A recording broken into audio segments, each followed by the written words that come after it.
Isang nakakagulat na pahayag ang inalabas ni Ginong David Schwartz. Siya po ang Chief Technology Officer ng Ripple. Ayon sa kanya, may legal na kakayahan daw ang Ripple na ibenta o ilipat ang karapatan sa mga XRP na kasalukuyang nakalak sa escrow accounts. Ang revelasyong ito ay agad na nagdulot ng malaking usapan sa loob ng XRP community dahil maaring maapektuhan po nito ang kabuang supply at perception ng market sa presyo ni XRP. Kaya yan po ang siyang ating pag-uusapan sa video na ito, pero bago po tayo magpatuloy ay pakibasa na lamang po muna ang disclaimer dito po sa ibaba ng ating screen. Yan, paano nga ba nagsimula ang isyong ito tungkol sa escrowed XRP? Sabi rito ay his comments came in response to a community debate about how circulating supply is calculated for different cryptocurrencies. Nagsimula daw po ang lahat sa isang debate ng mga crypto enthusiasts tungkol sa kung paano po binibilang ang circulating supply ng bawat cryptocurrency. May mga nagtatanong kung bakit si Ripple ay hindi sinasama ang mga naka-escrow na XRP sa kabuuang bilang ng umiikot na supply. Samantalang si Bitcoin ay binibilang lahat kahit yung mga nakatagong wallet ni Satoshi Nakamoto. Para po sa ilan, tila may double standard sa paraan ng pagbibilang na ito. Sa market impact, ang ganito pong usapan ay pwedeng magdulot ng pagkalito sa mga investors at posibleng magpabago sa paraan ng market valuation ng XRP sa mga exchange sites. Ngayon ay ano naman ang sinabi ng software engineer tungkol sa double standard? Sabi rito, the discussion began after software engineer Vincent Van Code questioned why major crypto tracking platforms such as CoinMarketCap exclude Ripple's escrowed XRP from circulation figures while counting all Bitcoin, including those believed to be in Satoshi Nakamoto's dormant wallets. Ayon daw po kay Ginong Vincent Van Code, hindi raw patas ang ginagawa ng CoinMarketCap. Kay Bitcoin daw, binibilang ang lahat ng coin kahit nasa dormant wallets. Ngunit kay XRP, hindi sinasama ang mga naka-escrow. Kung pareho ang pamantayan, dapat daw kasama rin ang mga iyon sa total market cap na XRP. Kung hindi, nagmumukhang mas mababa ang halaga ni XRP kumpara sa tunay na potensyal nito. Sa market impact, kapag isinali sa bilang ang escrowed XRP, posibleng tumaas ang perceived value ng XRP, ngunit maaring bumaba naman ang presyo ng per token dahil sa dilution effect. Gaano naman po kalaki ang epekto kung parehas ang standard kay Bitcoin at XRP? Base po rito ay Van Code argued that if coin market cap exclude the 1 million BTC presumed to belong to Satoshi, Bitcoin's total market capitalization would decrease by roughly 15%. In contrast, market cap is based on about 60 billion tokens in circulation rather than the total 65 billion, which currently values the asset at $157 billion with a price of $2.62 per token instead of $170 billion.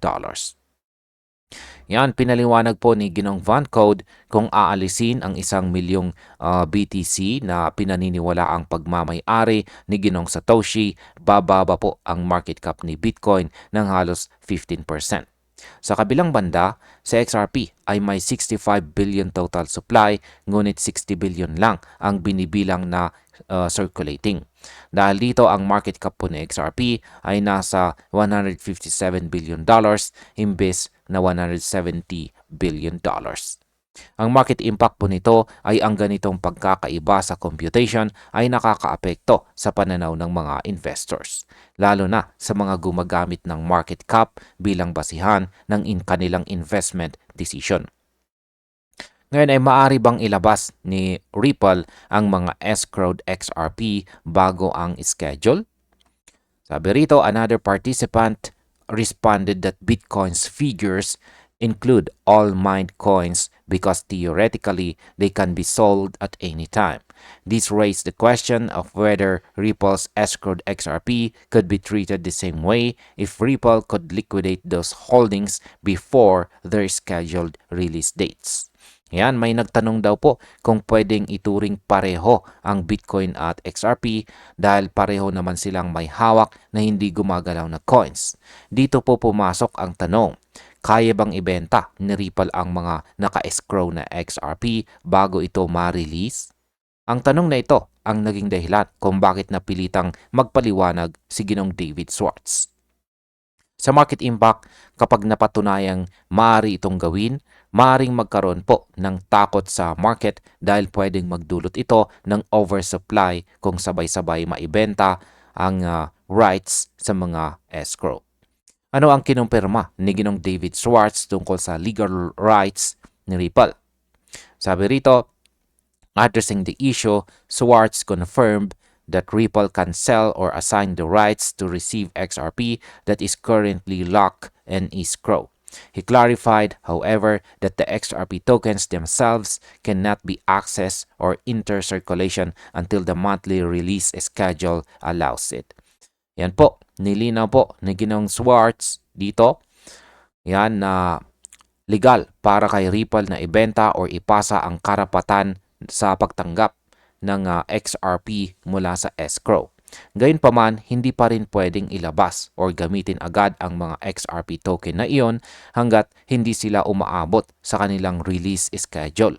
Ibig pong sabihin, pwedeng maibenta po ang rights pero mananatiling nakalak ang aktual na XRP.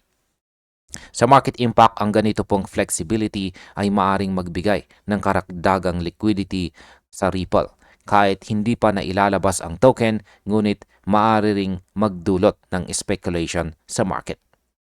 Paano naman po ginagamit ng Ripple ang ganitong legal flexibility?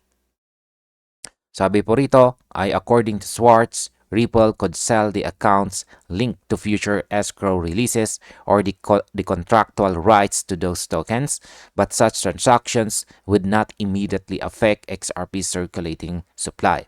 His explanation provided rare insight into how Ripple can legally structure agreements involving its escrowed holdings.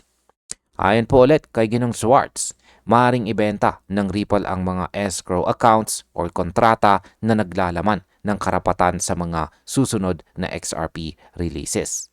Ngunit hindi nito agad naapektuhan ang circulating supply. Ang paliwanag na ito ay nagbibigay po ng malinaw na ideya kung paano po nagagawa ng Ripple na magkaroon ng pondo nang hindi naman talaga inilalabas ang mga token sa market. Sa market impact, pwede pong makakuha ng kapital si Ripple para sa expansion or partnerships nang hindi tinatamaan ang presyo ni XRP sa spot market. Gaano naman po kalaki ang hawak ng Ripple sa escrow ngayon? Sabi po rito, public records from XRP Scan show that Ripple controls approximately 35 billion XRP in escrow, valued at around $92 billion. The existence of these holdings has long sparked debate within the XRP community about Ripple's influence over market supply and future liquidity. Base po sa datos ng XRP Scan, may hawak si Ripple na humigit kumulang 35 billion XRP sa escrow na may halagang $92 billion. Dahil dito, matagal nang mainit ang usapan sa loob ng XRP community tungkol sa kung gaano po kalaki ang impluwensya ni Ripple sa supply at liquidity ng market. Sa market impact, ang ganito pong laki ng hawak ay nagbibigay ng kontrol kay Ripple sa posibleng galaw ng presyo. Kaya sensitibo po ang market sa bawat hakbang na gagawin nila. Ano naman ang mga haka-haka ng community tungkol sa institutional involvement? Sabi po rito tungkol dyan, ay Schwartz's statement has reignited discussions about potential institutional involvement.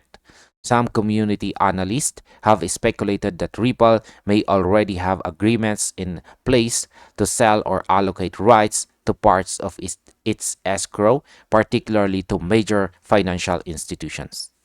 Dahil daw po sa payag ni Ginong Swartz, muli na namang lumutang ang mga haka-haka na baka may kasunduan na si Ripple sa malalaking institution. Ayon po sa ilang analyst, posibleng naibenta na ni Ripple ang bahagi ng kanyang escrow rights sa mga bangko o investors na may malaking pondo. Kung totoo po ito, maaaring gamitin ng mga institusyong ito ang mga rights bilang bahagi ng kanilang future investment plans. Ang market impact po dito ay kung may ganitong partnerships, posibleng tumaas ang kumpiyansa ng mga investors kay XRP, ngunit maaari ring magkaroon ng kontrol ang ilang grupo sa malaking bahagi ng supply. Ano naman po ang connection nito sa Evernorth at XRP Reserve? Sabi rito, these comments follow reports about Evernorth's plan to acquire $1 billion worth of XRP to establish an XRP reserve. Ripple expressed support for the initiative but did not specify whether the escrow holdings would be used for it. Kasunod po ng isyong ito, may balita rin tungkol sa plano ng Evernorth na bumili ng $1 billion na halaga ng XRP upang bumuo ng isang reserve.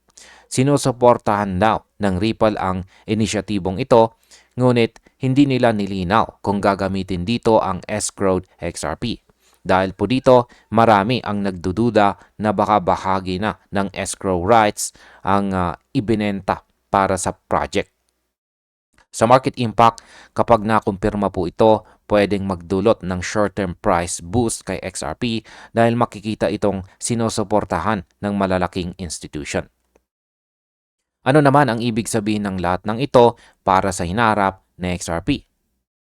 Sabi po rito tungkol dyan ay Swartz clarification ultimately reinforces that while Ripple cannot bypass its escrow mechanism, it retains considerable flexibility in managing the financial rights tied to those future token releases. Yan, sa huli ay nilinaw po ni Ginong Swartz na bagamat hindi kayang lampasan ni Ripple ang escrow mechanism, malaki pa rin ang kakayahan nilang i-manage ang karapatan sa mga future tokens. Ang ibig pong sabihin nito, maaari nilang gamitin ang mga kontrata bilang financial tools para sa mga deal at partnerships nang hindi ginagalaw ang mismong tokens. Sa market impact, ang ganito pong sistema ay nagbibigay kay Ripple ng matibay na posisyon bilang kumpanya na kayang mag-adjust sa market habang pinapanatili ang kontrol sa supply. At bilang panghuli ay ang aking opinyon naman tungkol dito ay kung susuriin po natin, malinaw na si Ripple ay may napakalawak na flexibility sa paggamit ng kanyang escrowed assets. Bagamat hindi ito direktang nagdudulot ng dagdag na supply ngayon, maaaring makaapekto po ito sa market sentiment sa hinaharap. Kapag nagdesisyon po ang Ripple na ibenta ang mga rights sa malalaking institution, pwedeng tumaas ang confidence ng market. Pero dapat ding maging maingat dahil anumang maling hakbang ay pwedeng magdulot ng panic selling. Sa kabuuan, ipinakita ni Ginong Swartz na si Ripple ay hindi ordinaryong kumpanya sa crypto. Ito po ay isang organisasyong marunong gumamit ng legal at financial strategy para mapanatili ang kanyang lakas sa market. At ayan, hanggang dito na lamang po tayo sa video na ito mga ka-crypto. Maraming salamat sa panunood.